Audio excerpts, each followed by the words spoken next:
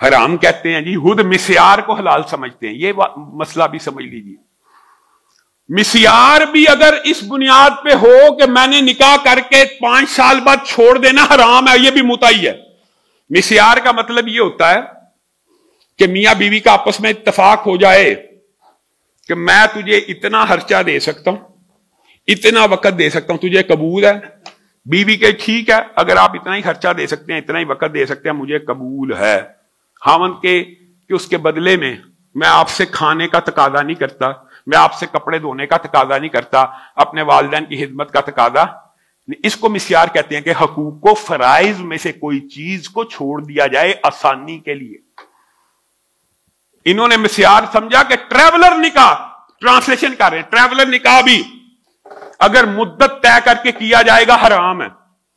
تو پھر میں اہل سنت علماء کو بھی ایک دعوت فکر دینا چاہتا ہوں کہ آج ابلاغ کی وجہ سے، سوشل میڈیا کی وجہ سے میں کہتا ہوں یہ باتیں اگرچہ لوگوں کو، بچوں کو جناب رضا کے قریب لے کے جانے والی ہیں، لیکن کم از کم علم اتنا عام ہو گیا کہ ہمیں وہ کتابیں کھول کھول کے دلائل نہیں دینے پڑے کہ دیکھیں جی ان کی کتابوں میں متع حلال ہے. وہ خود کہنا شروع ہو گیا جی حلال ہے، خود کہہ رہے اعلانیہ. بتائیے جناب رضا اور متع میں فرق کیا ہے؟ بچہ بچے راضی، ولی کی بھی ان کو ضرورت نہیں، ان کے ہاں ولی کی بھی اجازت نہیں ہے نا. لڑکا لڑکی راضی، 1 منٹ کا نکاح کیا، 10 منٹ کا نکاح کیا، گھنٹے کا نکاح کیا، یہ جائز اور 100% ہے، بلکہ الٹا ثواب ہے. اور ثواب کی مختلف دلائل موجود ہے. نکاح متع 1 دفعہ کرنے کا یہ ثواب ہے، 2 دفعہ کرنے کا انا للہ و انا الیہ راجعون. میں پڑھوں تو آپ چیخ اٹھیں، جو 1 دفعہ متع کرنے کا ثواب ہے اور 2 دفعہ ثواب ہے. ہم بچے اور بچیوں کو کس طرف بھیج رہے ہیں؟ تو اہل سنت کو بھی دعوت فکر دے کے اگلی بات کروں گا. اگر ہر وہ نکاح جو طلاق کی نیت کے اوپر، اور یہ اجماع امت اور رسول اللہ صلی اللہ علیہ وسلم کی حدیث سے بھی ثابت ہے، ہر نکاح باطل ہے جو طلاق کی نیت کے اوپر ہو. تو پھر کیا حلالہ جائز ہے؟ کیا حلالے میں طلاق کی نیت نہیں ہوتی؟ اور حلالہ تو بدترین ہے متع سے بھی، کہ بیوی سنت کے مطابق ہمارے نزدیک 3 دفعہ طلاق، 1 طلاق ہوتی ہے، وہ بھی عدت میں ہے. آپ اس کا نکاح کسی مولوی سے کر دیتے ہیں 3 دن کے لیے، دوران عدت ہی، دوران عدت. یہ متع سے بھی بدتر ہے، دوران عدت ہی نکاح کر دیا. اور کس بنیاد پہ کیا کہ مولوی 3 دن کے بعد چھوڑ دے گا؟ یہ بھی متع ہی ہے. یہ کون سا پھر نکاح ہے؟ اس میں بھی مدت کا تعین ہے. اس میں کون سا فرق ہے؟ کوئی فرق ہے؟ اور پھر جب وہ طلاق دیتا ہے، پھر اس کی عدت چل رہی ہے، پھر رجوع ہو جاتا ہے. اور آپ حیران رہ جائیں گے، متع کے اندر شادی شدہ عورت بھی اگر متع کرنا چاہیں کر سکتی ہے، شادی شدہ، خاوند کی موجودگی میں. پھر ان سے پوچھا جاتا ہے کہ بچہ کس کا ہوگا؟ کہتے ہیں جس کے بستر پہ ہوگا. بھائی کس کے بستر پہ؟ دوسرے خاوند کے، متع والے کے پہلے خاوند. یعنی عقل کے اوپر پردے دیکھیے. اور حلالہ بھی متع ہی ہے کہ اس کے اندر بھی مدت کا تعین ہے. پھر آپ میری بات کو، میں اللہ کی قسم احناف کے اوپر طنز اور تشنیع نہیں کر رہا، میں صرف دعوت فکر دے رہا ہوں کہ آپ بھی تو، پھر آپ اور ہم مجتمع ہے کہ متع حرام ہے، تو پھر حلالے کو بھی حرام کہیں. اور اعلانیہ کے ہر وہ حلالہ حرام ہے جس کے اندر مدت کا تعین کیا جائے گا، کہیں، ورنہ لوگوں کی اصلاح نہیں ہوگی.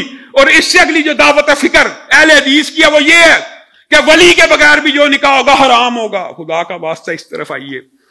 آپ نے ولی کے بغیر نکاح کی اجازت دے دی. دیکھیں ولی کی اجازت نہیں ہے اگر نکاح میں بچی کے لیے، تو بچی اور بچہ 10 منٹ کے لیے نکاح کر کے جو کچھ مرضی کر لیں، تو راستے تو ہم نے بھی کھولے ہوئے. تو اللہ کا خوف تو ہمیں بھی کرنا چاہیے. ولی کی پابندی، فن کی ہن باذن اہلہن، قرآن کا حکم ہے کہ بچیاں جب بھی شادی کرے ولی کی اجازت سے کریں. اسی لیے کہ یہ زنا معاشرے میں نہ ہو. جناب رضا کی فیکٹریاں، یونیورسٹیز کے ہاسٹل، اور مثال بھی محمد حسین اکبر صاحب نے، مولانا نے یہی دیا ہے کہ یونیورسٹی کے ہاسٹل میں ایک لڑکا اور لڑکیاں متع کر لیں. مثال بھی ہاسٹل کی دی. ہم کہا کرتے تھے تقیہ جی ان کے مذہب میں، او کوئی نہیں بھابی تم جھوٹ بولتے، تبرہ جی جھوٹ بولتے. وہ حسن اللہ یاری دے. لوگ کہتے ہیں کہ علامہ صاحب اس کے خلاف آواز اٹھائیں، اس کے یوٹیوب کے پر پابندی لگائی جائے. میں ان کو کہتا ہوں اللہ کا شکر کرو، وہ حوالے، وہ مسئلے جو ہمیں چن چن کے علماء کو دکھانے پڑتے تھے کہ یہ سیدنا معاویہ اور یزید کا مسئلہ نہیں ہے، یہ حضرت ابو بکر کے ایمان کے قائل نہیں، حضرت عمر کے ایمان کے قائل نہیں. یہ کہتے تھے دیکھو جی جھوٹ بول دینے. شیعہ تو ان کا احترام کرتے ہیں. وہ حسن اللہ یاری اعلانیہ یوٹیوب کے اوپر بیٹھ کے ٹیکسی ڈرائیور کہتا ہے میرے سے مناظرہ کرو سیدنا امیر معاویہ کے ایمان پر نہیں، ابو بکر و عمر کے ایمان پر، کہ ان کو مسلمان ثابت کر کے دکھاؤ. بات تو کھل گئی نا، علم تو عام ہو گیا، مسئلہ تو سمجھ آ گیا. اب میں حکومت اور مقتدر حلقوں سے کہتا ہوں آپ ہمیں کہتے ہیں کسی کلمہ گو کو کافر نہیں کہنا چاہیے. نہیں کہتے، میرا بھی یہی نظریہ، نہیں کہتے، نہیں کہنا چاہیے. کسی کلمہ گو کو کافر کہنے سے یا وہ کافر ہو جاتا یا کہنے والا، تو حضرت ابو بکر کو بے ایمان اور کافر کہنے سے ایمان باقی رہ جاتا. حضرت عمر کو کافر کہہ دینے سے اور بے ایمان، ایک عام مسلمان کو کافر کو تو بندہ کافر، اور حضرت ابو بکر کو کافر کہنے سے ایمان بھی باقی ہے، دین بھی باقی ہے. جی کلمہ کو مسلمان ہے، جی کلمہ کو مسلمان ہے. یہ کون سا عقیدہ ہے؟ آج جتوئی کے اندر، مظفر گڑھ کے اندر فیاض چاچڑ نے اور دیگر ملک کے خطوں میں توہین صحابہ کی، یہ پرچے نہیں ہوتے، مقدمے نہیں ہوتے احتجاج کے بغیر. حکومت اور ادارے ان تبرہ کرنے. اچھا پھر کہتا ہے تبرہ، تقیہ اور مطاع یہ ان کے ایمان کا اور مذہب کا حصہ ہے. حضرت علی نے کیوں بیعت کی تھی؟ کہتا تقیے سے کی تھی. جس بات کو چاہے تقیہ بنا لے، تبرہ بھی کرنا ہے، تقیہ بھی کرنا ہے، مطاع بھی کرنا ہے. یہ اس مذہب کی بنیاد ہے. تو حکومتی ادارے کہاں ہیں جنہوں نے توہین صحابہ کیا؟ ان کو بھی کافر کردار تک پہنچایا جائے. اور میں میاں داؤد صاحب جو وکیل ہیں ان کی تحریک کو بھی سیکنڈ کرتا ہوں، جو انہوں نے شوکت بصرہ کے خلاف شروع کی ہے کہ اس نے بھی ایک صحابی رسول، ایک صحابیہ کی توہین کیا، اس کے خلاف بھی مقدمہ درج ہونا چاہیے. ہونا چاہیے. قانون حرکت میں آئے. ہم کیوں حرکت میں آئے؟ قانون حرکت میں آئے، اپنا راستہ بنائے. آخر میں ایک دو اعلانات ہیں بچیوں کے لیے اور بچوں کے لیے. حفظ کا شعبہ جو ہے اس میں داخلے کھلیں اور تفسیر کی کلاس میں بھی داخلے کھلیں. اور دوسرا اہم اعلان ہے، انشاءاللہ کل ہفتے کے روز مغرب کی نماز کے بعد کرول میں سیرت ساقی کانفرنس ہے، لاہور کے اندر موجود ہے. آپ سب ساتھی اس کانفرنس میں بھی ذوق و شوق سے شرکت فرمائیں. سبحان ربک رب العزت عما یصفون وسلام علی المرسلین والحمد للہ رب العالمین.